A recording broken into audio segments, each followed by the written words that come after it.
amistad que nos ha unido. Amigos para siempre, me do know will be my friend. Amigos para siempre, me do know that cannot end. Friends for life, not just the summer or the spring. Ay, amigos para siempre. I feel you near me even when we are apart. Just knowing you are in this world can warm my heart. Friends for life, not just the summer or the spring.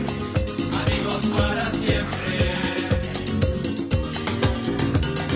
Ven, nos queda tanto por vivir.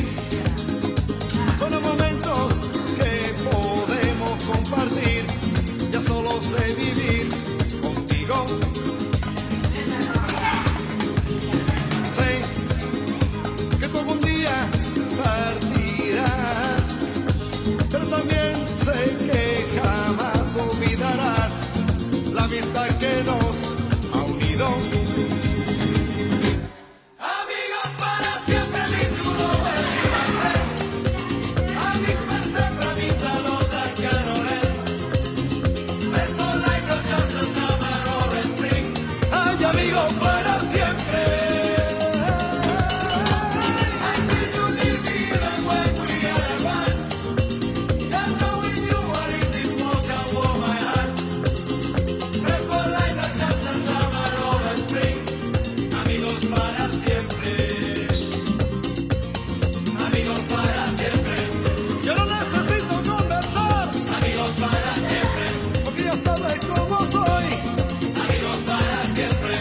Ya solo sé vivir contigo. Amigos para siempre. No, no, no, no, no, no, no, no, no, no, no. No, no, no, no, no, no, no, no, no, no, no, no. No, no, no, no, no, no, no, no, no, no, no. Ay, amigos para siempre. No, no, no, no, no, no, no, no, no, no, no.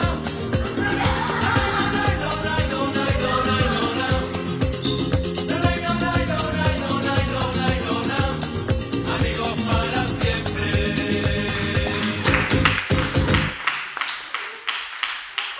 Van a escuchar un soroll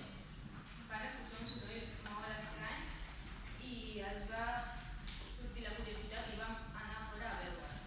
I vam mirar cap al cel i vam veure un ovni. La cara que van fer no era normal.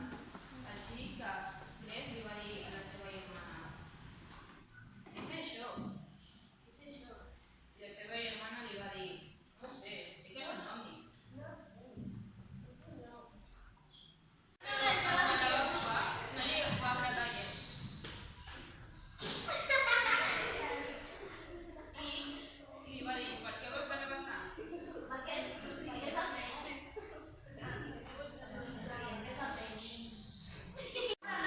Amb el seu amic Joan Victòria. S'avorrien tant que no sabien el que fer. I un dia el zombi pirata li va dir al pallasso: "Pallasso, vols que anem a la ciutat i mentre